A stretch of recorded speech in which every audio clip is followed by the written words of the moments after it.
जय मसीह की सभी भाई बहनों को हालेलुया हालेलुया।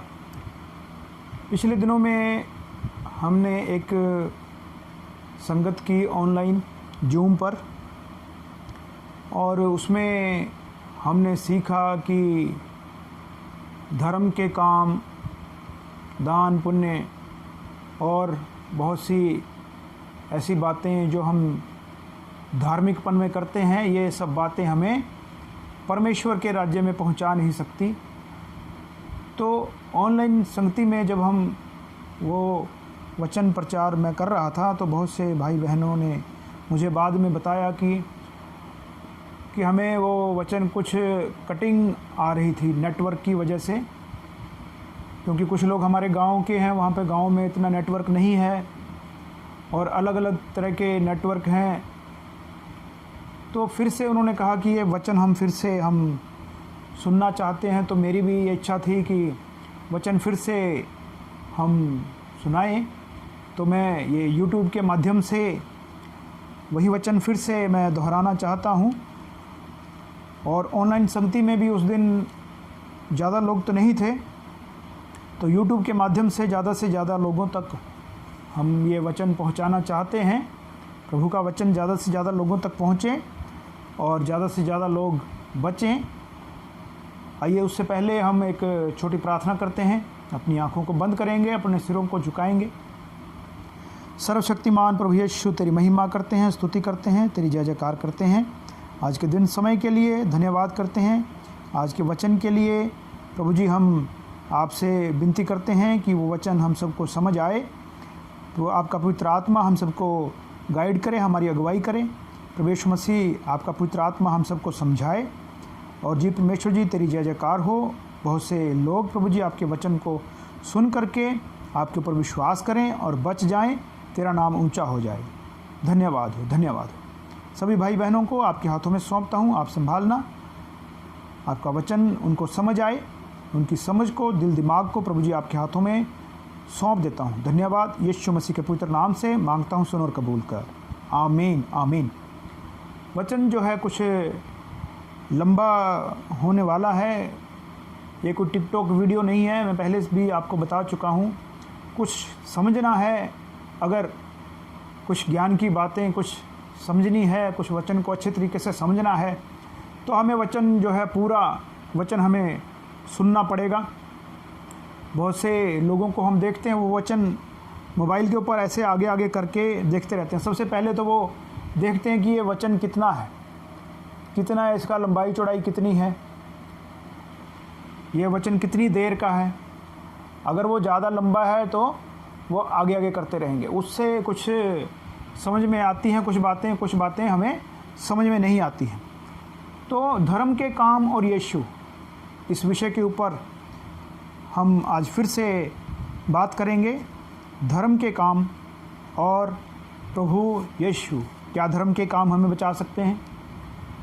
पिता परमेश्वर ने प्रभु यीशु मसीह को हमें बचाने के लिए इस संसार में प्रभु यीशु मसीह को भेजा। देखते हैं एक वचन, हम प्रेरितों के काम 10 अध्याय और उसके शुरू से अगर हम पढ़ते हैं तो यहाँ लिखा है, कैसरिया में कुरनेलियस नाम का एक मनुष्य था जो इटालियनी नामक पलटन का सूबेदार था। यहाँ पर हमें वचन से पता चलता है कुरनेलियस नाम का एक सूबेदार है, फ़ौज का सरदार है, एक बहुत बड़ा ऑफिसर है। इटालियन पलटन है उसका, वो सूबेदार है, बड़ा ऑफिसर है। तो बहुत से लोग इसे जानते होंगे। अमीर बंदा है, बड़ी कोठी में रहता होगा, इसके पास घोड़ा गाड़ी होगी, आज के समय में कार बोल सकते हैं। तो ये बड़ा अमीर बंदा है, इसके घर में नौकर चाकर होंगे। लेकिन एक विशेषता इसकी है, क्या है? वह भगत था। वो बड़ा भगत था, अपने सारे घराने समेत परमेश्वर से डरता था। अपने सारे घराने समेत, सिर्फ आप ही नहीं, अपने घराने के समेत, अपने परिवार के समेत वो परमेश्वर से डरता था। भगत था, यहूदी लोगों को बहुत दान देता था। देखिए, दानी भी था, यहूदी लोगों को वो बहुत दान देता था और बराबर परमेश्वर से प्रार्थना करता था, परमेश्वर में विश्वास रखता था, परमेश्वर से प्रार्थना करता था, भगत था, परमेश्वर से डरता था, दान करता था, भगत था। आज के समय में अगर हम देखें भगत था, तो भगत को हम आज के समय में हम देखते हैं सफ़ेद कपड़े पहने हुए, भगवा रंग के कपड़े पहने हुए, हाथ में माला है, गले में माला है। ये ऐसे भक्तों की निशानी है, परमेश्वर में वे विश्वास रखते हैं। और कुछ ऐसे लोगों को देखते हैं जो बहुत दान पुण्य करते हैं, लंगर लगा देते हैं सड़क के ऊपर, भूखों को खिलाते हैं, गर्मियों में शबील लगा देते हैं, ठंडा पानी पिलाते हैं, शरबत पिलाते हैं और बहुत लंबी लंबी प्रार्थनाएं करते हैं। सुबह ही शुरू हो जाते हैं, स्पीकरों की आवाज़ हमारे कानों में पड़ने लगती है और ऊंची ऊंची वो प्रार्थनाएं करते हैं। लेकिन ये सारी क्वालिटियाँ कुरनेलियस में पाई जाती थी, कुरनेलियस में ये सारी विशेषताएं थी। और आगे जो हम पढ़े हैं यहाँ पर लिखा है, उसने तीसरे दिन के तीसरे पहर के निकट दर्शन में स्पष्ट रूप से देखा। दिन के तीसरे पहर, रात में नहीं, दिन के तीसरे पहर दर्शन देखा कि परमेश्वर का एक स्वर्गदूत उसके पास भीतर आकर कहता है, हे कुरनेलियस। उसने उसे ध्यान से देखा और डर कर कहा, हे प्रभु, क्या है? दिन के समय में जागते हुए दर्शन हुआ है। सोते हुए तो हर कोई सपने लेते हैं, जागते हुए इसको दिन के समय में दर्शन हुआ है। स्वर्गदूत आया है और ये स्वर्गदूत को देख करके डर गया है। परमेश्वर ने योजना बना करके अपने स्वर्गदूत को, अपने एक फरिश्ते को कुरनेलियस के पास भेजा है। उसने उससे कहा, तेरी प्रार्थनाएं और तेरे दान स्मरण के लिए परमेश्वर के सामने पहुँचे हैं। देखिए, जो कुरनेलियस प्रार्थनाएं करता था वो परमेश्वर के पास पहुंची हैं, जो कुरनेलियस दान करता था वो परमेश्वर के पास पहुंची हैं। यानी कि परमेश्वर की नज़र में ये बंदा सही बंदा है, सही बंदा है। ये परमेश्वर की नज़र में ये खरा बंदा है, खरा इंसान है। आगे लिखा है, और अब याफा में मनुष्य भेजकर शमौन को, जो पतरस कहलाता है, बुलवा ले। शमौन चमड़े का धंधा करने वाले के यहाँ अतिथि है, जिसका घर समुद्र के किनारे है। जब वह स्वर्गदूत जिसने उससे बातें की थी चला गया, ये सब बातें कह करके पूरा पतरस का एड्रेस बताया है। पतरस कहाँ रुका हुआ है? पतरस समुद्र के किनारे किसी के घर में रुका हुआ है। वो घर के लोग क्या काम करते हैं? वो चमड़े का काम करते हैं, वो चमड़े की वस्तुएं बनाते हैं, बूट बनाते होंगे और चमड़े के बैग बनाते होंगे और बहुत सी बातें हैं, बहुत सी चीज़ें हैं जो चमड़े से बनती हैं, बहुत महंगी बिकती हैं चमड़े की वस्तुएं। और वहाँ पर जो है शमौन पतरस ठहरा हुआ है, उसको बुला। क्या लिखा है? धंधा करने के वाले के यहाँ अतिथि है, उसको बुलवा ले, उसको बुलवा ले। भाई यीशु मसीह का चेला है पतरस, उसको बुलवा ले। इतना कह करके स्वर्गदूत वहाँ से चला गया। अभी देखिए ये परमेश्वर की योजना क्या है। स्वर्गदूत क्यों भेजा है कुरनेलियस के पास? कुरनेलियस ने उसकी बात मान ली। उसने 2 सेवक और जो उसके पास उपस्थित रहा करते थे उनमें से एक भक्त सिपाही को बुलाया और उन्हें सब बातें बताकर याफा को भेजा। यहाँ पर याफा में पतरस के पास भेजने की योजना बना रहा है कि जाइए, परमेश्वर ने ऐसे स्वर्गदूत भेजा है, और ये सारी बातें बता करके सिपाहियों को भेजा है। पतरस को बुलाने के लिए सिपाहियों को भेजा है। यहाँ पर कुरनेलियस को दर्शन हुआ एक तरफ, और दूसरी तरफ क्या परमेश्वर पतरस से भी ऐसा कहता है क्या?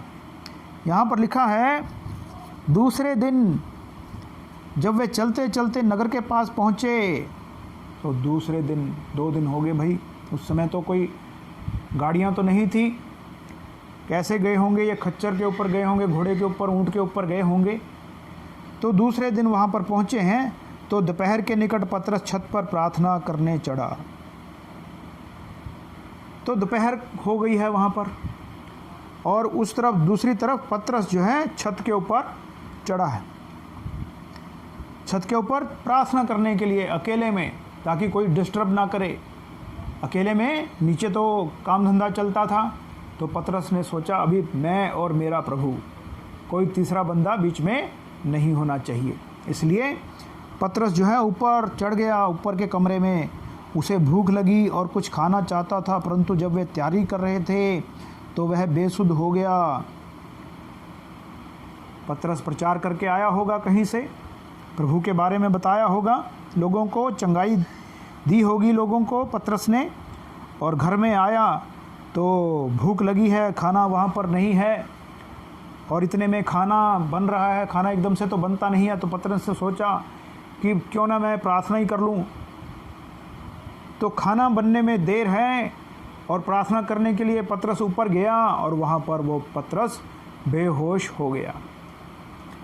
किसने उसको बेसुध किया? परमेश्वर कुछ दिखाना चाहता है पतरस को भी, और बेसुध हो गया। वह पतरस भी बेसुध हो गया, और उसने देखा आकाश खुल गया, एक बड़ी चादर के समान चारों कोनों से लटकता हुआ पृथ्वी की ओर उतर रहा एक पात्र। इस दर्शन को आप पढ़ना है। परमेश्वर दर्शन दिखा रहा है, एक पात्र, एक बड़ी चादर के समान एक बहुत बड़ा बर्तन वहाँ पर उतर रहा है, और उस बर्तन में क्या है? हर तरह के जानवर हैं, शुद्ध भी हैं, अशुद्ध भी हैं। और परमेश्वर ने पतरस से कहा, क्या कहा? हे पतरस उठ, मार और खा। पतरस भूख लगी है, मार इनको, इन जानवरों को मार, और इनका मीट बना करके तू खा ले। तो पतरस जो है क्या कहता है? नहीं प्रभु, कदापि नहीं, क्योंकि मैंने कभी कोई अपवित्र या अशुद्ध वस्तु नहीं खाई। फिर दूसरी बार शब्द सुनाई दिया, जो कुछ परमेश्वर ने शुद्ध ठहराया है उसे अशुद्ध मत कह। 3 बार ऐसा ही हुआ। तब तुरंत वह पात्र आकाश पर उठा लिया गया। यहाँ पर परमेश्वर पतरस को कुछ समझा रहा है। यहाँ पर परमेश्वर भी एक योजना बना रहा है। क्या योजना है? कुरनेलियस के पास भेजना है पतरस को, कुरनेलियस के पास भेजना है। पतरस यहूदी है, और ये शुद्ध में विश्वास रखने वाले लोग यहूदी होते हैं। और पुराने समय में भी परमेश्वर ने बताया कौन से जानवर खा सकते हैं, कौन से जानवरों को आप मीट नहीं खा सकते। और पतरस के दिमाग में वही बातें हैं। पतरस ने कहा, प्रभु मैंने तो कोई अशुद्ध जानवर कोई खाया नहीं, कोई अशुद्ध वस्तु कभी खाई नहीं है। तो परमेश्वर ने कहा, जो कुछ परमेश्वर ने बनाया है वो अशुद्ध नहीं है, शुद्ध नहीं है, सब ठीक है। कोई भी वस्तु अशुद्ध नहीं है, सब जो कुछ परमेश्वर ने बनाया है वो सब शुद्ध है। जो कुछ परमेश्वर ने शुद्ध ठहराया है उसे तू अशुद्ध मत कह। सब बातें ठीक हैं। परमेश्वर पतरस के दिमाग में, परमेश्वर के मन में ये बात डालना चाहता है कि दुनिया में कोई इंसान जो है ऊंचा नहीं है, कोई नीचा नहीं है, कोई जाति ऊंची नहीं है, कोई नीची नहीं है। परमेश्वर ने जिसको बनाया है, जिन जातियों को बनाया है, वो सब परमेश्वर की नज़र में शुद्ध हैं, वो परमेश्वर की नज़र में बराबर है, कोई छोटा बड़ा नहीं है। यहाँ पर परमेश्वर ने पतरस के मन में ये बात डाल दी है, क्योंकि ये बात पतरस को आगे काम आने वाली है। आगे 17 वचन से जब हम पढ़ते हैं, जब पतरस अपने मन में दुविधा में था और वह यह दर्शन जो मैंने देखा क्या हो सकता है, तो देखो वे मनुष्य जिन्हें कुरनेलियस ने भेजा था शिमोन के घर का पता लगाकर द्वार पर आ खड़े हुए। वे पूछते पूछते, कुरनेलियस ने जो सिपाही भेजे थे घर का पता पूछते पूछते, अरे भाई पतरस का घर कौन सा है, पतरस कहाँ ठहरा है, वो पूछते पूछते वो घर में पहुंच गए। दरवाजे के ऊपर आकर पहुंच गए। दरवाज़ा खटखटा रहे हैं और पुकार कर पूछने लगे, क्या शमौन जो पतरस कहलाता है यही अतिथि हैं?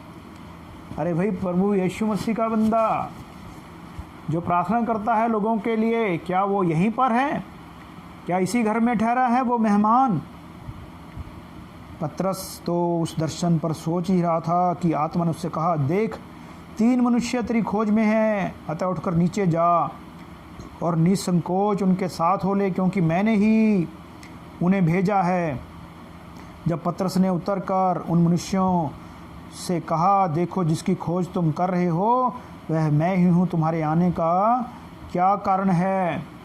पतरस उस दर्शन के बारे में सोच रहा है। अरे भाई, ये दर्शन क्या है? प्रभु ने मुझे क्या दिखाया है? वो शुद्ध अशुद्ध जानवर दिखाए हैं। परमेश्वर कहता है इनको खा, परमेश्वर कहता है कोई भी अशुद्ध नहीं है।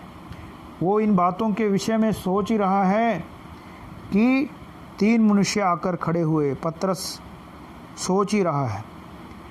परमेश्वर की आत्मा ने कहा, ये मनुष्य जो भेजे हैं इनके साथ में तू चला जा, निसंकोच चला जा, बिना किसी भय के, बिना किसी डर के।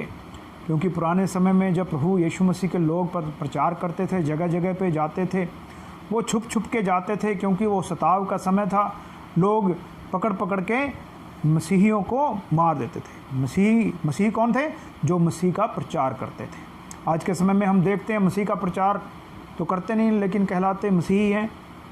मसीही कौन है? जो मसीह का प्रचार करता है, जिसके अंदर मसीह की बातें हैं, वो है मसीही। और मसीहियों के ऊपर बहुत उस समय सताव था, तो डर का समय था। तो पतरस ने उनसे पूछा, अरे भाई क्यों आए हो तुम? यहाँ पर आने का कारण क्या है? उन्होंने कहा, कुरनेलियस सूबेदार, जो धर्मी और परमेश्वर से डरने वाला, सारी यहूदी जाति में सुना मनुष्य है। कुरनेलियस कौन है? उसने सारी बातें बताई। सूबेदार ने हमें भेजा है। वो एक भक्त इंसान है, परमेश्वर से डरता है। और सारी यहूदी जाति में, आज के समय में भी यहूदी जाति जो है बहुत बुद्धिमान लोग हैं यहूदी लोग। अभी पुराने समय में, अभी थोड़े समय पहले हमास एक आतंकवादी ग्रुप ने इज़राइल के ऊपर हमला कर दिया, तो 98% वो जो मिसाइल थे, वो जो रॉकेट थे, वो उसके ऊपर, इज़राइल के ऊपर हमला वो कर ही नहीं पाए। वो हवा में ही नष्ट कर दिए। आज के ज़माने में भी यहूदियों का देश टेक्नोलॉजी में सबसे आगे है। और ऐसे ऐसे ड्रोन हैं उनके पास जो किसी और देश के पास नहीं है। सबसे ज़्यादा बुद्धिमान लोग हैं यहूदी लोग। और दुनिया में सबसे ज़्यादा नोबेल प्राइज़ जो मिले हैं वो यहूदियों को ही मिले हैं। यहूदियों को ही मिले। इतने समझदार लोग हैं आज के समय में भी, इतने बुद्धिमान लोग हैं वो, खोजें करने वाले। और ये पुराने समय से ही है। और उन यहूदियों का एक सूबेदार, यहूदी जाति में सुनाम मनुष्य, यहूदी जाति में बड़ा नाम है उसका, बहुत प्रसिद्ध है, बुद्धिमान भी होगा। हम कह सकते हैं ये कुरनेलियस जो है बुद्धिमान भी होगा। बहुत सी किताबें इन्होंने पढ़ी होगी, धर्म ग्रंथ पढ़े होंगे और बहुत सोच विचार किया होगा। आगे लिखा है, उसने एक पवित्र स्वर्गदूत से ये निर्देश पाया है कि मुझे अपने घर बुलाकर तुझसे वचन सुने, कि तुझे अपने घर बुलाकर तुझसे वचन सुने। परमेश्वर के एक स्वर्गदूत ने ये बात सपने में, दर्शन में आकर के कुरनेलियस को बताई है कि ये सब बातें तो ठीक हैं, तेरा दान भी पहुंच गया, तेरी प्रार्थना भी पहुंच गई, तो भक्त इंसान है, परमेश्वर से डरता भी है, इन बातों से कुछ होने वाला नहीं है। स्वर्ग का द्वार तुम्हारे लिए बंद है। कैसे खुलेगा? स्वर्ग का द्वार कौन है? प्रभु यीशु मसीह। स्वर्ग का द्वार प्रभु यीशु मसीह है। इसलिए यीशु मसीह के पास आना जरूरी है। चाहे कोई भक्त हो, चाहे वो पुण्य कर्म करता हो, दानवीर हो, दान करता हो, लंगर लगाता हो, शबीलें लगाता हो, लोगों को पैसे बांटता हो, बड़ी बड़ी लंबी लंबी प्रार्थनाएं करता हो, धर्मी व्यक्ति हो, सफ़ेद कपड़े पहनता हो, गले में मालाएं हो, दाढ़ी हो बड़ी बड़ी, ये सब बातें परमेश्वर की नज़र में कुछ भी नहीं है, इनका कुछ भी महत्व नहीं है। अगर ऐसे भक्त इंसान आज के समय में हम देखते हैं तो उनके जीवन में भी परमेश्वर एक योजना बनाता है कि उनको परमेश्वर प्रभु के लोगों के साथ मिलाता है, प्रभु के लोगों के साथ मिलाता है। और आपको भी, अगर आप प्रभु के लोग हैं, आपके मन में भी परमेश्वर इस बात को डालेगा कि फलाने बंदे के पास जा कर के उसको मिलना है, क्योंकि परमेश्वर उस भक्त इंसान को बचाना चाहता है। जैसे कुरनेलियस के जीवन में ऐसा हुआ। कुरनेलियस को परमेश्वर जो है बचाना चाहता था, और बचाने के लिए कौन आया? परमेश्वर ने उपाय किया, प्रभु यीशु मसीह को इस संसार में भेजा। हालेलुया। आगे लिखा है, और तुझसे वचन सुने। वचन का महत्व ज़्यादा है, परमेश्वर के वचन का ज़्यादा महत्व है। जब यूहन्ना का 15 अध्याय हम पढ़ते हैं तो वहाँ पर भी परमेश्वर ने, प्रभु यीशु मसीह ने अपने वचन को ज़्यादा महत्व दिया। छोटा सा वचन हम यहाँ पर वहाँ देख लेते हैं। वहीं पर रहना है, कुरनेलियस में 10 अध्याय में हमें रहना है, लेकिन यहाँ पर थोड़ा सा वचन हम देख लेते हैं। 2 वचन में लिखा है, 3 वचन में, 15 अध्याय यूहन्ना का 3 वचन में लिखा है, तुम तो उस वचन के कारण जो मैंने तुमसे कहा है शुद्ध हो। परमेश्वर का वचन जब हम उसके ऊपर मन लगाते हैं तो हमें शुद्ध करता है, हमें पवित्र बनाता है। वचन क्या है? वचन प्रभु यीशु मसीह, वचन देह धारण करके इस संसार में आया है। वही वचन जो परमेश्वर के साथ था, वही वचन जिसके द्वारा ये सृष्टि की सारी वस्तुएं रची गई हैं, वही वचन देह धारण करके इस संसार में आया। उस वचन को, उस यीशु मसीह को हम अपने कानों से सुनते हैं, मन से हम ग्रहण करते हैं, ज़बान से हम स्वीकार करते हैं। हालेलुया। और ये वचन जो है सुनना जरूरी है। विश्वास सुनने से, सुनना मसीह के वचन से। ऐसा वचन हमें पढ़ने को मिलता है पवित्र शास्त्र में। यहाँ पर लिखा है, बुलाकर वचन सुने, वचन ही उद्धार करता है। वचन प्रभु यीशु मसीह, यही हमें उद्धार का मार्ग हमें यह दिखाता है। तब उसने उन्हें भीतर बुलाकर उसकी पहुनाई की। दूसरे दिन वह उनके साथ गया और याफा के भाइयों में से कुछ उसके साथ हो लिए। हम भी जब जाते हैं, कहीं संगति करनी होती है, तो हम भी कुछ भाई बहनों को अपने साथ में ले लेते हैं। हम प्रभु के लोग कहते हैं, अरे भाई किसी घर में हमें जाना है प्रार्थना के लिए, तो हम 5-7 लोग हम इकट्ठे होकर के उनके घर में हम जा कर के प्रार्थनाएं करते हैं। तो यहाँ पर पतरस ने भी ऐसा ही किया। वहाँ पे कुछ लोगों को, प्रार्थना करने वाले लोगों को, प्रभु यीशु मसीह के लोगों को उन्होंने अपने साथ ले लिया कि चलो भाई आज कुरनेलियस के घर में जाना है, हमें संगति करनी है। और वहाँ दूसरी ओर देखिए, और कुरनेलियस अपने कुटुंबियों और प्रिय मित्रों को इकट्ठा करके उसकी बाट जो रहा है। और दूसरी तरफ देखिए, प्रभु के प्रेमी, प्रभु की बाट जोने वाला कुरनेलियस द्वार के ऊपर बार बार देख रहा है जा कर के। हम ऐसा सोच सकते हैं, उनकी बाट जो रहा है, देखता होगा प्रभु के लोग आए नहीं हैं, प्रभु के लोग कब आएंगे कब आएंगे। पूरी तैयारी करके बैठा हुआ है, दरियाँ बिछाई हुई हैं, पानी वगैरह रखा हुआ है, खाने पीने का सामान रखा हुआ है, संगति है आज हमारे घर में। आगे देखिए क्या लिखा है, और मित्रों को, प्रिय मित्रों को, कुटुंबियों को इकट्ठा करके उनकी बाट जो रहा है। अरे भाई आज हमारे घर में संगति है, अरे भाई पड़ोसियों आप भी आओ। अरे भाई फ़ोन कर दिया रिश्तेदार को, उस समय फ़ोन तो नहीं होते थे, हम बोल सकते हैं संदेशा पहुंचा दिया होगा फटाफट, फलाने दिन हमारे घर में संगति है, आओ आओ, तुम भी आओ, परमेश्वर का वचन सुनो। मैं अकेला ही उद्धार क्यों पाऊँ, तुम भी पाओ, तुम भी आओ, प्रभु का वचन सुनो।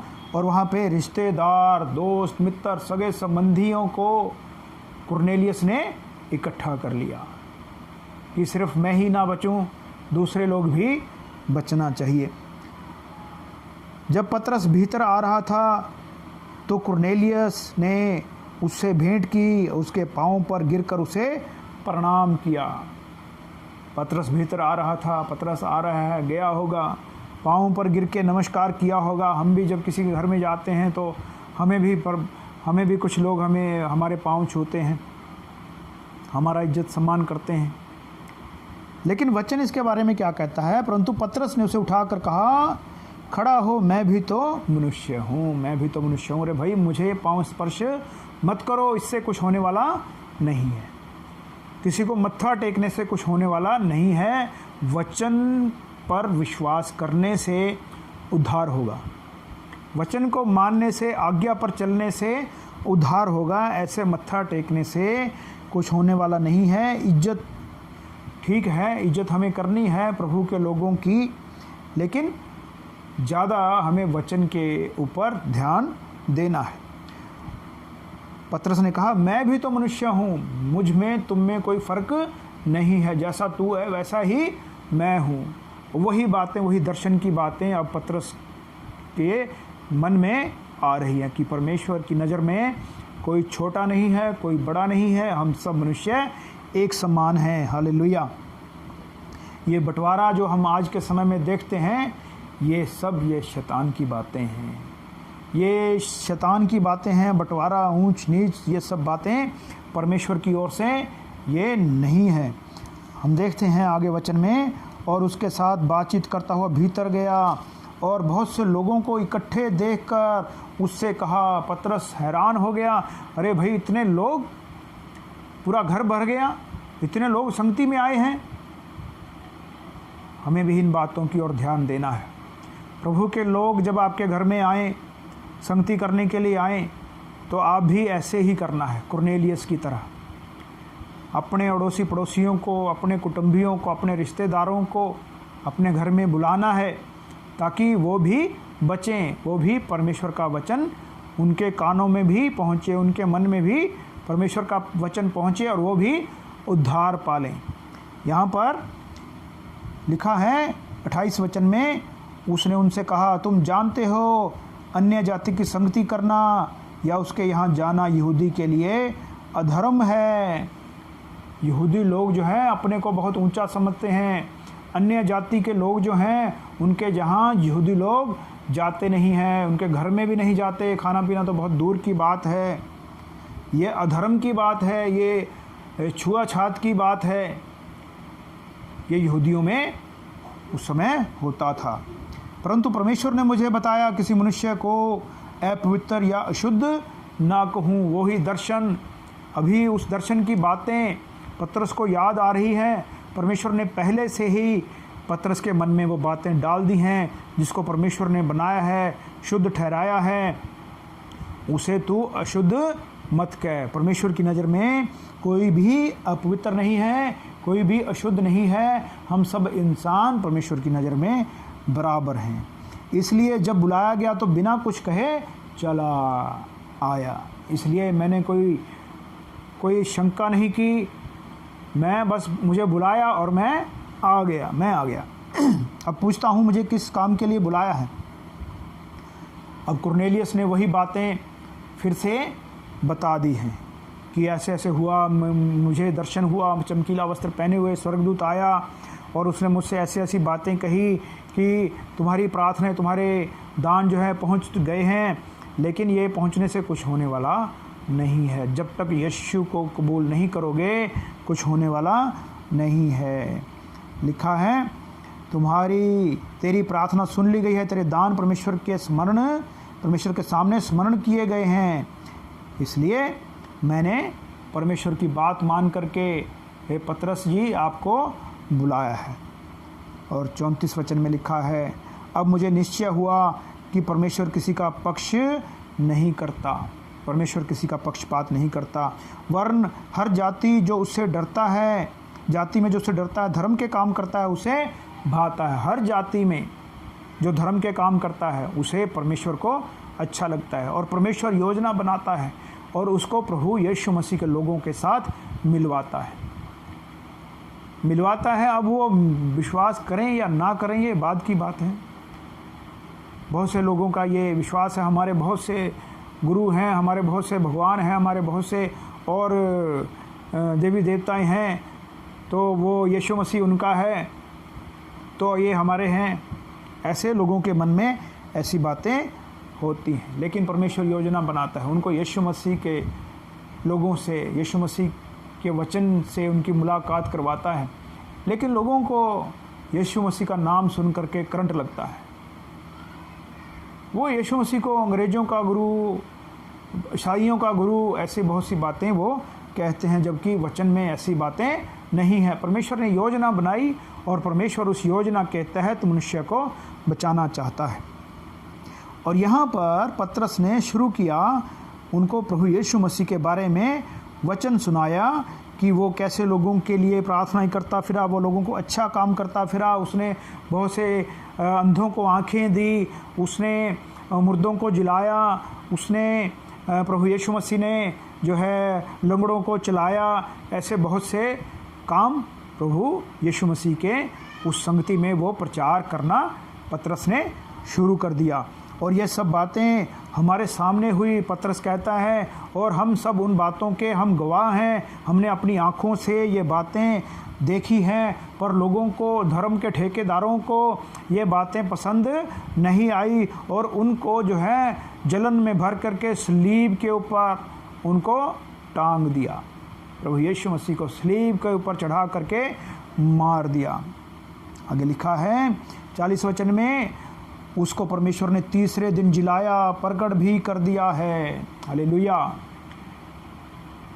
क्या परमेश्वर को कोई मार सकता है? क्या प्रभु को कोई मार सकता है? कोई भी प्रभु को मार नहीं सकता। परमेश्वर ने उसे तीसरे दिन फिर से मुर्दों में से जिंदा कर दिया। वो सबके सामने जिंदा हो गया, सबके ऊपर ये बात प्रकट हो गई। सब लोगों पर नहीं, वरन उन गवाहों पर जिन्हें परमेश्वर ने पहले चुन लिया था, और हम पर जिनको परमेश्वर ने चुना था। पतरस ये बातें समझा रहा है। हमारे ऊपर वो जिंदा होने के बाद चुन लिया, जिनको चुन लिया था उन पर यीशु मसीह ने अपने आप को प्रकट किया। अर्थात हम पर जिन्होंने उसके मरे हुओं में से जी उठने के बाद उसके साथ खाया पिया, हमने उसके साथ खाया पिया, हम सब गवाह हैं। यीशु मसीह जिंदा है, यीशु मसीह जिंदा है। आगे लिखा है, और उसने हमें आज्ञा दी कि लोगों में प्रचार करो, गवाही दो कि ये वही है जिसे परमेश्वर ने जीवितों और मरे हुओं का न्यायी ठहराया है। और प्रभु यीशु मसीह ने हमें बताया है कि जाओ, लोगों को समझाओ, लोगों को बताओ कि यही प्रभु यीशु मसीह है मुक्तिदाता, यही न्यायी है, ये न्याय करने वाला है। धर्मराज, आज के समय में जो हम बोलते हैं धर्मराज, प्रभु यीशु मसीह है जो धर्म से राज्य करेगा, लोगों का न्याय करेगा धर्म से। धर्म क्या है? पवित्रताई। परमेश्वर का धर्म क्या है? पवित्रताई। परमेश्वर की नज़र में क्या है? पवित्र लोग और अपवित्र लोग, बस। धर्मी और अधर्मी। परमेश्वर कोई जाति पाति नहीं देखता। प्रभु यीशु मसीह को भेजता है उनके पास ताकि वो सच में वो धर्मी बन जाएं, जैसे ये कुरनेलियस के पास प्रभु यीशु मसीह के लोगों को भेजा है। और लिखा है कि परमेश्वर ने, प्रभु यीशु मसीह ने हमें ये आज्ञा दी है, और उसकी आज्ञा हम मान करके, हम लोग भी जो प्रभु के लोग हैं, उसकी, परमेश्वर की, प्रभु यीशु मसीह की आज्ञा मान करके लोगों को हम वचन सुनाते हैं। और लोग क्या कहते हैं? इनको पैसे मिलते हैं, ये पैसे बांटते हैं, जबकि ये आज्ञा किसकी है? प्रभु यीशु मसीह की आज्ञा मान करके प्रभु यीशु मसीह के लोग निकले हुए हैं, जगह जगह के ऊपर प्रचार कर रहे हैं आज के समय में भी। और आगे लिखा है, उसकी सब भविष्यवक्ता गवाही देते हैं कि जो कोई उस पर विश्वास करेगा उसको उसके नाम से पापों की क्षमा मिलेगी। यीशु मसीह पापों की क्षमा देने के लिए इस संसार में आया। जब तक हमारे पाप क्षमा नहीं होंगे, हम उस पिता के पास जा नहीं सकते। प्रभु यीशु मसीह ने कहा, प्रभु यीशु मसीह ने ऐसा कहा है। आगे जब ये प्रचार हो ही रहा था, ये संगति चल ही रही थी, ये बातें पतरस कह ही रहा था, पवित्र आत्मा वचन के सब सुनने वालों पर उतर आया। Hallelujah, hallelujah. यहाँ पर पतरस जो है ये बातें प्रचार कर ही रहा था, यीशु मसीह के बारे में ये बातें बता ही रहा था कि वहाँ पर पवित्र आत्मा उतरा उन पर, और जितने खतना किए हुए विश्वासी पतरस के साथ थे वे सब चकित हुए। वो अपने आप को ऊंचा समझ रहे हैं कि प्रभु यीशु मसीह तो हमारा ही है, हमारी पर्सनल प्रॉपर्टी है। ऐसे लोग भी हैं इस दुनिया में जो प्रभु यीशु मसीह को अपनी पर्सनल प्रॉपर्टी मानते हैं। यहाँ पर जो है वो हैरान हो गए, अरे भाई हम तो यीशु मसीह के चेले हैं, अब पवित्र आत्मा इनके ऊपर कैसे उतरा, ये तो अन्य जाति लोग हैं। ऐसे वो हैरान हो गए कि अन्य जातियों पर भी पवित्र आत्मा का दान उंडेला गया है।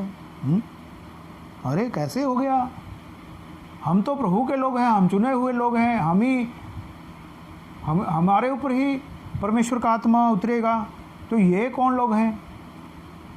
अभी परमेश्वर किसी का पक्षपात नहीं करता, कोई अन्य जाति नहीं है, कोई अपनी जाति नहीं है, कोई पराई जाति नहीं है, कोई ऊंची जाति नहीं है, कोई नीची जाति नहीं है, कुछ भी नहीं है। परमेश्वर की नज़र में सब बराबर हैं, क्योंकि उन्होंने उसे भांति भांति की भाषा बोलते परमेश्वर की बड़ाई करते सुना। इस पर पतरस ने कहा, क्या कोई जल को रोक सकता है कि ये बपतिस्मा ना पाएं जिन्होंने हमारे समान पवित्र आत्मा पाया है। पतरस ने कहा, देखो जैसा पवित्र आत्मा हमें मिला था वैसा ही पवित्र आत्मा इनको भी मिला। ये भी अन्य जातियों को ये भी पवित्र आत्मा मिल गया, भांति भांति की भाषा, अन्य भाषा बोल बोल कर ये भी प्रार्थनाएं कर रहे हैं। तो परमेश्वर की नज़र में कोई भी अपनी जाति पराई जाति ऐसा कुछ भी नहीं है। तो अभी कौन रोकेगा पानी को, अभी बपतिस्मा इनको भी देना चाहिए, क्योंकि हमारे समान इन्होंने भी पवित्र आत्मा पाया है। परमेश्वर ने इनको भी चुन लिया है और उसने उन्हें आज्ञा दी, उन्हें यीशु मसीह के नाम से बपतिस्मा दिया जाए। और उन्होंने उससे विनती की कि वह कुछ दिन और उनके साथ रहे। यहाँ पर कुरनेलियस को परमेश्वर ने एक योजना बना करके बचाया है और उन्होंने उनको यीशु मसीह के नाम से बपतिस्मा दिया है। यहाँ पर एक और बंदा है, उसके बारे में भी हम देखते हैं। यूहन्ना का 3 अध्याय उसके पहले वचन से जब हम पढ़ते हैं तो यहाँ पर एक और बंदा है। क्या नाम है इसका? फरीसियों में निकोदेमस नाम का एक मनुष्य था जो यहूदियों का सरदार था। यहूदी बुद्धिमान लोग और उनका सरदार और भी ज़्यादा बुद्धिमान बंदा, जैसे हम बोल सकते हैं। निकोदेमस यहूदियों का सरदार था। उसने रात को यीशु के पास आकर उससे कहा, हे रब्बी, हम जानते हैं तू परमेश्वर की ओर से गुरु होकर आया है, क्योंकि कोई इन चिन्हों को जो तू दिखाता है यदि परमेश्वर उसके साथ ना हो तो नहीं दिखा सकता। परमेश्वर ने यहाँ पर फिर से एक योजना बनाई है। निकोदेमस जो बहुत बुद्धिमान व्यक्ति था, यहूदियों का सरदार था और बुद्धिमान था, गुरु था, इसने बहुत सी किताबें पढ़ी होगी, बहुत ज्ञानी था। प्रभु यीशु मसीह के बारे में भविष्यवक्ताओं की जो पुराने समय में भविष्यवाणियाँ हुई थी उनके ऊपर ये मनन लगाया होगा कि ऐसा व्यक्ति आएगा, यीशु मसीह ऐसा कोई व्यक्ति आएगा, कुंवारी मरियम से पैदा होगा और ऐसे ऐसे काम करेगा। तो वो बंदा कौन है? जब उन्होंने यीशु मसीह के बारे में सुना निकोदेमस ने, तो उसके मन में परमेश्वर ने बात डाली कि जाओ मिलो, तुम्हारा ज्ञान किसी काम का नहीं है, तुम्हारी पढ़ाई लिखाई निकोदेमस किसी काम की नहीं है, इसलिए जाओ यीशु मसीह को जा कर के मिलो। अभी यहूदियों का सरदार है, लोग क्या कहेंगे, लोगों का भी डर है, बचना भी चाहता है, सांप भी मर जाए, लाठी भी ना टूटे, तो क्या करें। एक समय चुना, रात का समय चुना। आज के समय में तो हम देखते हैं रात में भी दिन चढ़ा होता है, रात में भी स्ट्रीट लाइट लगी होती हैं, कौन किस घर में आया है गया है ये बातें पता चलती रहती हैं। लेकिन उस समय बिजली का आविष्कार नहीं हुआ था, कोई लाइट नहीं थी, लोग दीपक जलाते थे घरों में, और जब अंधेरा, सूरज छिपने के बाद अंधेरा हो जाता था तो लोग जो है इधर उधर जाना बंद कर देते थे, अपने घरों में रहते थे। तो रात में गया है, कोई देख ना ले, अरे भाई इतना बड़ा गुरु होकर के यीशु मसीह के पास जा रहा है, लेकिन मन में शंका है यीशु मसीह से मिलना भी चाहता है, अपनी शंकाएं दूर भी करना चाहता है, इसलिए रात को उसने चुना है। आज भी बहुत से लोग ऐसे हर एक घर में मिल जाएंगे जो उनके रिश्तेदारों में, दूर के रिश्तेदारों में यीशु मसीह को मानता कोई ना कोई मिल जाएगा। मौसी का, चाचा का, ताया का, फूफा, ऐसे वो यीशु मसीह को मानता हुआ मिल जाएगा।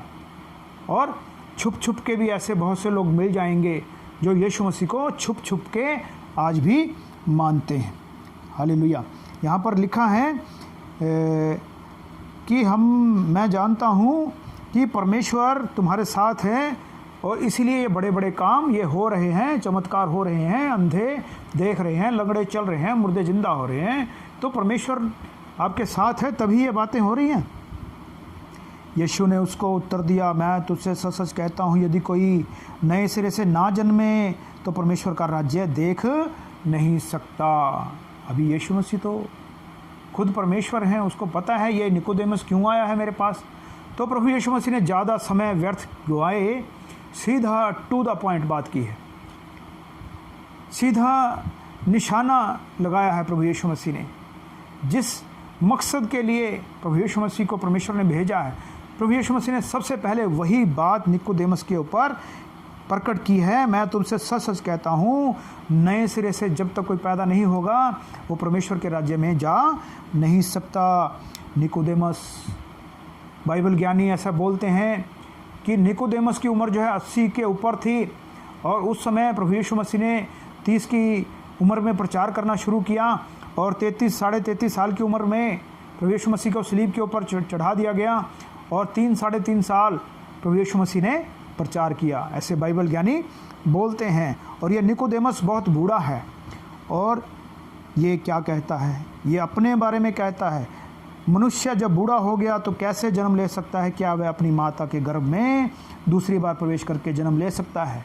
ये शारीरिक ज्ञान है, इसको संसारिक ज्ञान है। आत्मिक ज्ञान कुछ और है, आत्मिक ज्ञान ऊपर से आता है। किताबों को पढ़ पढ़ के लोग ज्ञानी हो जाते हैं और बहस में इतना समय वो बर्बाद कर देते हैं। अपने आप को छोटे बनाने को कोई तैयार नहीं, जीतना है बस, बहस में हमें जीतना है।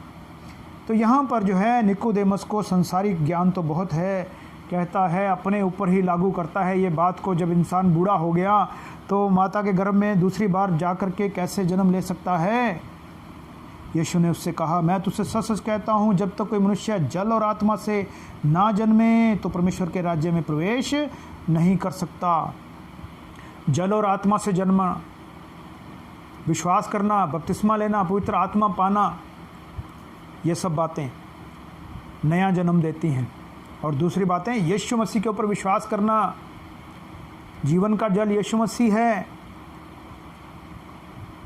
पिता, पुत्र, पवित्र आत्मा, परमेश्वर। जब इन बातों के ऊपर हम विश्वास करते हैं तभी हम परमेश्वर के राज्य में प्रवेश करते हैं। इसी को कहते हैं यीशु मसीह में जन्म लेना, नए सिरे से जन्म लेना, नए सिरे से जन्म लेना, यीशु मसीह में पैदा होना।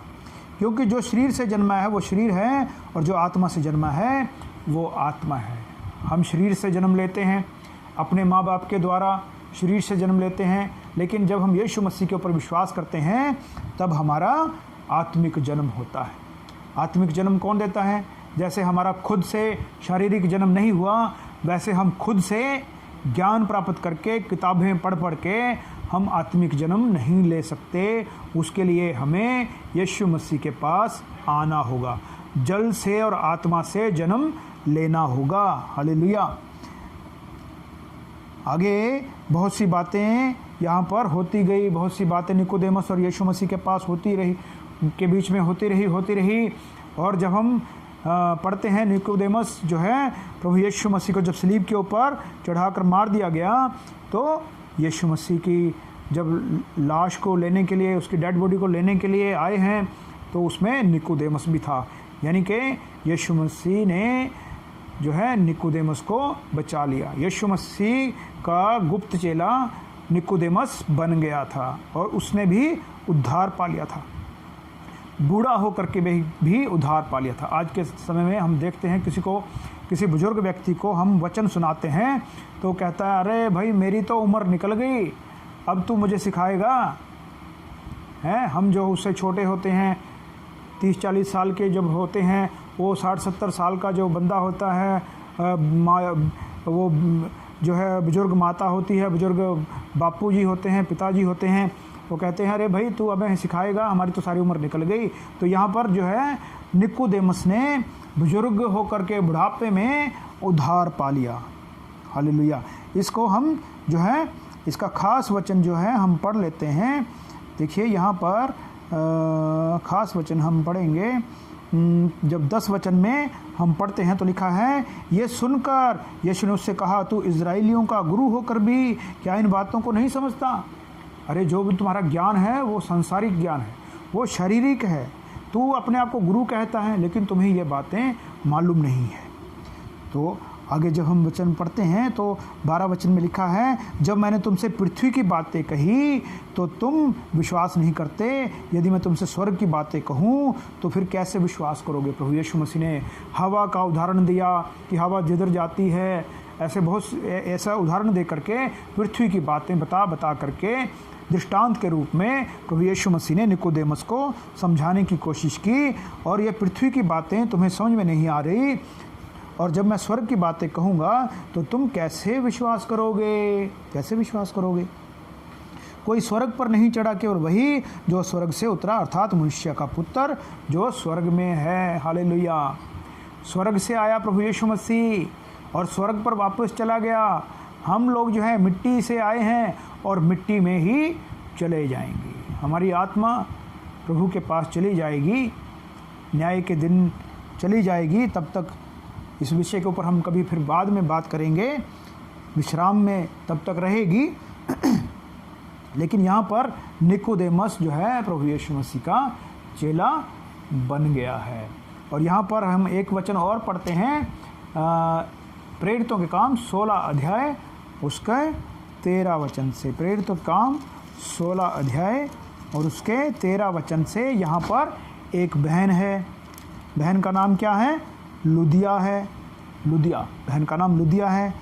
और प्रभु यीशु मसीह के लोग जो हैं उस समय, प्रभु यीशु मसीह जब चले गए जिंदा आसमान पर, और प्रभु यीशु मसीह ने अपने चेलों को बताया कि तुम जाओ, लोगों को सुसमाचार प्रचार करो, जो विश्वास करे बपतिस्मा ले वही बचाया जाएगा। और लोग प्रभु यीशु मसीह के चेले निकल पड़े।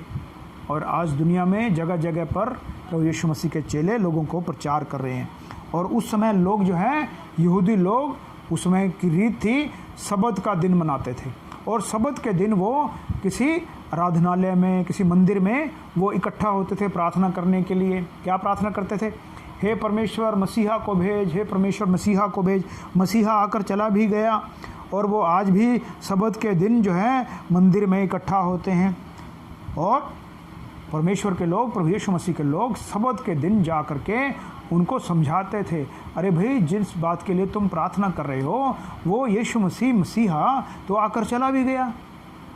तो यहाँ पर 13 वचन में पढ़ते हैं, सबत के दिन हम नगर के फाटक के बाहर नदी के किनारे ये समझ कर गए वहाँ प्रार्थना करने का स्थान होगा, वहाँ पर प्रार्थना करने का स्थान होगा। तो यहाँ पर कौन है? पौलुस है, तो ये और उनके और साथी मित्र हैं। वहाँ पर वो प्रार्थना का स्थान समझ करके वहाँ पर गए और बैठकर उन स्त्रियों से जो इकट्ठी हुई थी बातें करने लगे। क्या वो प्रार्थना करने के लिए गए थे? यहाँ पर नहीं लिखा, प्रार्थना करने के लिए थोड़ी गए थे वो मंदिर में, वो बातें करने के लिए गए थे उन लोगों से जो प्रार्थना करते थे, हे मसीहा आ, हे मसीहा आ, हे परमेश्वर मसीहा को भेज। तो उनसे वो यीशु मसीह की बातें करने लगे। लुदिया नामक थुआथिरा नगर की बैंजनी कपड़े बेचने वाली एक भक्त स्त्री सुन रही थी। देखिए उस समय बैंजनी कपड़े कौन पहनते थे? राजा महाराजा लोग, अमीर लोग बैंजनी कपड़े पहनते थे, और ये बिजनेस करती थी।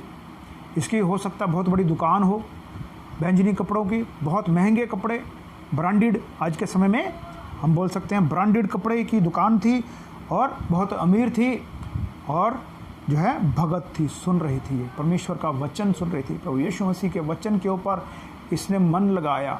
वहाँ पर और दूसरी औरतें भी थी, लेकिन परमेश्वर ने इसके मन को खोला।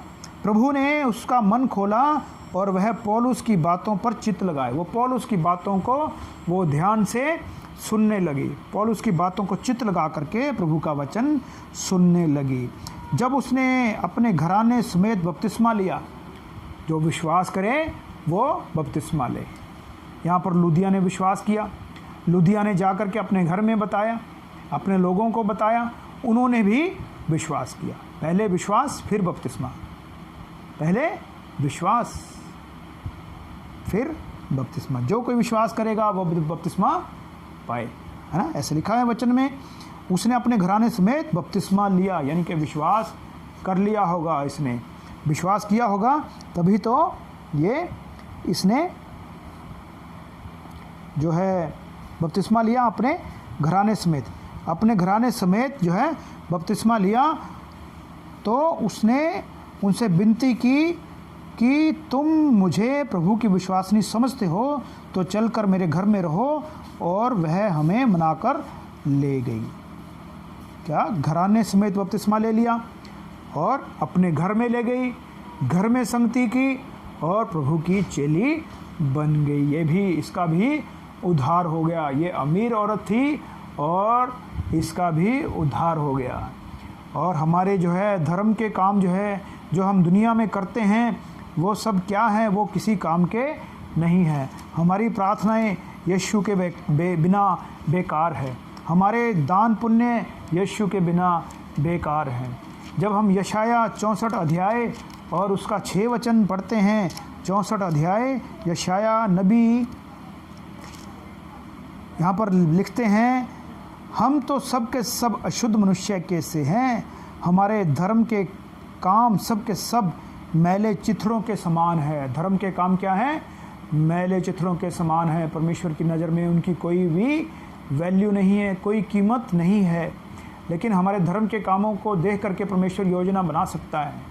हमें आपको यीशु मसीह के लोगों से वो मिलवाएगा ताकि आप भी मुक्ति पाएं। यहाँ पर एक हम और वचन देखते हैं, रोमियो का 10 अध्याय और उसका 5 वचन से 18 वचन तक आप पढ़ लेना है। इसको वचन बहुत लंबा हो जाएगा अगर हम इसको डिटेल में हम पढ़ेंगे तो। 10 अध्याय और यहाँ पर रोमियो का 10 अध्याय 5 वचन से जब हम पढ़ते हैं तो हमें बहुत सी बातें हमें पता चलती है। हम यहाँ पर 5 से लेकर के 18 वचन तक हम पढ़ लेंगे। आप पढ़ लेना है, आप पढ़ लेना है, ठीक है। तो यहाँ पर 8 वचन में लिखा है, परंतु वह क्या कहती है, ये कि वचन तेरे निकट है, तेरे मुंह में है, तेरे मन में है। यही विश्वास का वचन है जो हम प्रचार करते हैं। विश्वास का वचन प्रभु के लोग जो हैं प्रचार करते हैं, जगह जगह के ऊपर जाते हैं और लोगों को सुनाते हैं। लिखा है कि यदि तू अपने मुंह से प्रभु यीशु को प्रभु जानकर अंगीकार करे, अपने मन से विश्वास करे कि परमेश्वर ने उसे मरे हुए में से जिलाया, तो तू निश्चय उद्धार पाएगा। परमेश्वर ने प्रभु यीशु मसीह को भेजा इस संसार में और मुर्दों में से जिलाया। जो इन बातों के ऊपर विश्वास करेगा वही मुक्ति पाएगा, वही उद्धार पाएगा। भगवान के ऊपर तो सब विश्वास करते हैं, परमेश्वर के ऊपर सब विश्वास करते हैं। जब यीशु मसीह की बारी आती है तो लोगों को करंट लगता है, लोग इस ये बात मानने को तैयार नहीं होते। लेकिन वचन हमें स्पष्ट रूप से ऐसा कहता है कि जो कोई परमेश्वर विश्वास करेगा कि परमेश्वर ने उसे मरे हुए में से जिलाया तो निश्चय उद्धार पाएगा। क्योंकि धार्मिकता के लिए मन से विश्वास किया जाता है और उद्धार के लिए मुंह से अंगीकार किया जाता है। मुंह से अंगीकार भी करना है, हम यीशु के हैं, हम यीशु के लोग हैं, हम यीशु मसीह के चेले हैं। क्योंकि पवित्र शास्त्र कहता है जो कोई उस पर विश्वास करेगा वो लज्जित ना होगा। यहूदियों और यूनानियों में कोई भेद नहीं है परमेश्वर की नज़र में। यहूदी लोग जो परमेश्वर के लोग थे वो, और यूनानी लोग, अन्य जाति लोग, इनमें कोई भी भेदभाव नहीं है। कोई परमेश्वर की नज़र में ऊंचा नीचा नहीं है, सब परमेश्वर की नज़र में बराबर हैं। कोई पक्षपात परमेश्वर नहीं करता है। आगे लिखा है, और अपने सब नाम लेने वालों के लिए उद्धार है, क्योंकि जो कोई प्रभु का नाम लेगा वह मुक्ति पाएगा, वह उद्धार पाएगा। उद्धार यीशु मसीह के नाम से, यीशु मसीह के नाम में उद्धार है। जब हम यूहन्ना का 17 अध्याय और इसका यूहन्ना का 17 अध्याय और उसका 3 वचन हम पढ़ते हैं। तो यहाँ पर लिखा है, और अनंत जीवन ये है। क्या है अनंत जीवन? अनंत जीवन कहाँ है? स्वर्ग में। अनंत जीवन ये है। स्वर्ग में कैसे जाओगे? कि वे तुझ एकमात्र सच्चे परमेश्वर को और यीशु मसीह को जिसे तूने भेजा है जाने। परमेश्वर को जानना और यीशु मसीह को जानना। आज लोगों के कितने परमेश्वर हैं पता नहीं, गिनती नहीं है। एकमात्र सच्चे परमेश्वर को और वो परमेश्वर जिसने यीशु मसीह को भेजा। परमेश्वर में विश्वास करना और परमेश्वर ने यीशु मसीह को भेजा, तब अनंत जीवन है उसका है। अनंत जीवन उसका है जो सिर्फ परमेश्वर के ऊपर विश्वास करते हैं। जैसे यहूदी हैं, परमेश्वर के ऊपर विश्वास करते हैं, लेकिन जब तक वो यीशु मसीह के ऊपर विश्वास नहीं करेंगे उद्धार नहीं होगा। उद्धार, अनंत जीवन यीशु मसीह में है। हालेलुया। जब हम एक और वचन हम पढ़ते हैं, यूहन्ना का 9 अध्याय और उसका 24 वचन, हम जल्दी से हम समाप्त करेंगे। यूहन्ना का 9 अध्याय और उसके 24 वचन में यहाँ पर पढ़ते हैं, तब उन्होंने उस मनुष्य को जो अंधा था दूसरी बार बुलाकर कहा, परमेश्वर की स्तुति कर, हम तो जानते हैं वह मनुष्य पापी है। यहाँ पर यहूदी लोग, यहूदियों के सरदार, धर्म के ठेकेदार जो क्या कहते हैं, परमेश्वर के ऊपर विश्वास करो, यीशु के ऊपर विश्वास नहीं करना, यीशु मसीह तो पापी है। वो जो अंधा, जो जन्म का अंधा था, वो ठीक हो गया तो उसके माता पिता भी डर गए कि हमें तो समाज से निकाल देंगे, हमें मंदिर से निकाल दिया जाएगा। तो अंधा व्यक्ति कहता है कि मुझे तो यीशु मसीह ने ठीक किया, मैं तो नहीं जानता कि वो पापी है या क्या है। यहाँ पर जो है वो जो उस समय के लोग थे, उस समय के धर्मी लोग थे, अपने आप को तथाकथित कहने वाले, वो कहते हैं परमेश्वर की स्तुति कर, यीशु मत कर, यीशु को छोड़ दें, परमेश्वर की स्तुति कर।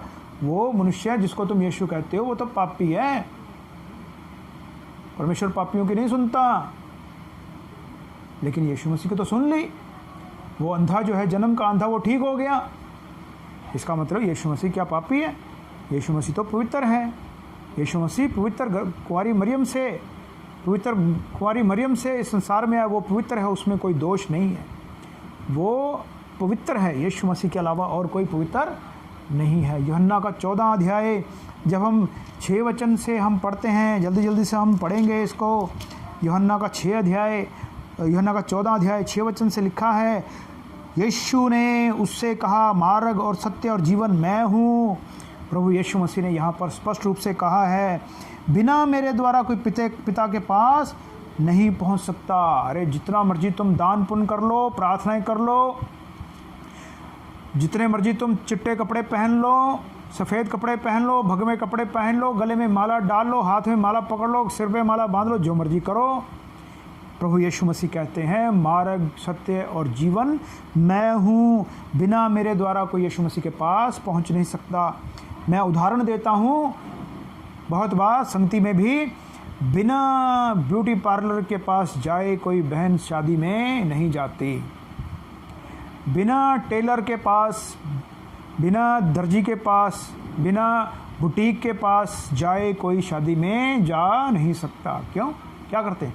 तैयारी करते हैं, बहनें अच्छा अपने आप को सजाती हैं, अच्छे कपड़े पहनती हैं, और भाई लोग जो है अच्छी टाई ले लेते हैं, अच्छा सूट बूट पहन लेते हैं, पूरा फुल तैयार हो करके वो शादी में जाते हैं।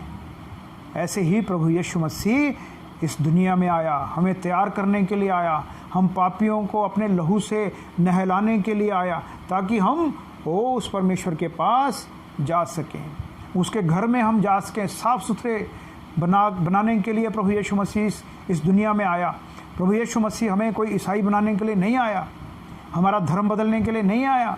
प्रभु यीशु मसीह हमें धर्मी बनाने के लिए आया, धर्मी बनाने के लिए आया, हमें पवित्र बनाने के लिए आया। प्रभु यीशु मसीह का लहू हमें साफ़ करता है, यीशु मसीह का लहू हमें शुद्ध करता है, और शुद्ध लोग, मन के शुद्ध लोग ही परमेश्वर के पास जाएंगे, उसको देखेंगे। जो मन के शुद्ध हैं वही परमेश्वर को देखेंगे। मार्ग वही है, सत्य वही है, जीवन वही है, यीशु मसीह। हालेलुया। और पौलुस जो है, जो बहुत पढ़ा लिखा था, पौलुस गमलियल का चेला था। गमलीएल एक धर्मगुरु था, उस समय यहूदियों का धर्मगुरु था, और उसके पाँव के पास बैठ करके पौलुस ने शिक्षाएं ली। और यहाँ पर जब पौलुस को यीशु मसीह मिला तो पौलुस यहाँ पर क्या कहता है, फिलिपियों का 3 अध्याय और उसके 8 वचन से जब हम पढ़ते हैं तो यहाँ पर लिखा है 8 वचन से, वरन मैं अपने प्रभु यीशु मसीह की पहचान की उत्तमता के कारण, मैं यीशु मसीह की पहचान गया हूँ यीशु मसीह को, और वो पहचान उत्तम है, इससे उत्तम कुछ भी नहीं है। उत्तमता के कारण सब बातों को हानि समझता हूँ, सब बातें बेकार हैं, मेरी नज़र में कुछ भी नहीं है, हानि समझता हूँ और उन्हें कूड़ा समझता हूँ, जिससे मैं मसीह को प्राप्त करूँ। यहाँ पर पौलुस कहता है ये दुनिया का ज्ञान, ये दुनियावी ज्ञान जो मैंने इकट्ठा किया है वो सब कूड़ा है, वो करकट है, ये सब एक तरफ और परमेश्वर का वचन जो है एक तरफ। दुनिया का ज्ञान एक तरफ और प्रभु का वचन एक तरफ। ये कीमती वचन है, यही हमें परमेश्वर के राज्य में लेके जाएगा, यही हमें परमेश्वर के राज्य में पहुंचाता है। ये वचन हमें शुद्ध करता है, हमें पवित्र करता है ये वचन, जब हम इसके ऊपर मन लगाते हैं। Hallelujah, hallelujah. आइए हम एक छोटी प्रार्थना करेंगे। सर्वशक्तिमान प्रभु यीशु मसीहा, तेरी जय जयकार करते हैं, तेरे नाम को हम ऊंचा करते हैं। आप जीवित हैं, सच्चे हैं, हमारी प्रार्थना को सुनने वाले आप प्रभु हैं। आपने प्रभु यीशु मसीह आज अपने वचन के द्वारा हमें समझाया है, आपके बिना कोई उद्धार नहीं, कोई मुक्ति नहीं, कोई भी पिता के पास पहुंच नहीं सकता। मार्ग, सत्य और जीवन आप ही हैं प्रभु यीशु मसीह। आप हमें बचाने के लिए इस दुनिया में आए प्रभु यीशु मसीह।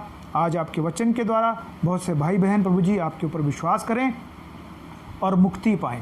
प्रभु यीशु मसीह, आपके वचन में हमने पढ़ा, हमारे धर्म के काम हमें बचा नहीं सकते। प्रभु यीशु मसीह, बचाने के लिए आप इस दुनिया में आए। धन्यवाद करते हैं, आपने मुझे बचाया और बहुत से भाई बहनों को बचाया। शुक्र करते हैं आने वाले दिनों में और भी बहुत से भाई बहनों को हमारे द्वारा प्रभु जी आप बचाना। अपने लोगों को प्रभु यीशु मसीह उन अन्य जातियों के पास जो परमेश्वर को नहीं जानते, जो प्रभु को नहीं जानते, यीशु मसीह को नहीं जानते, उनके पास लोगों को भेज ताकि वो भी जाने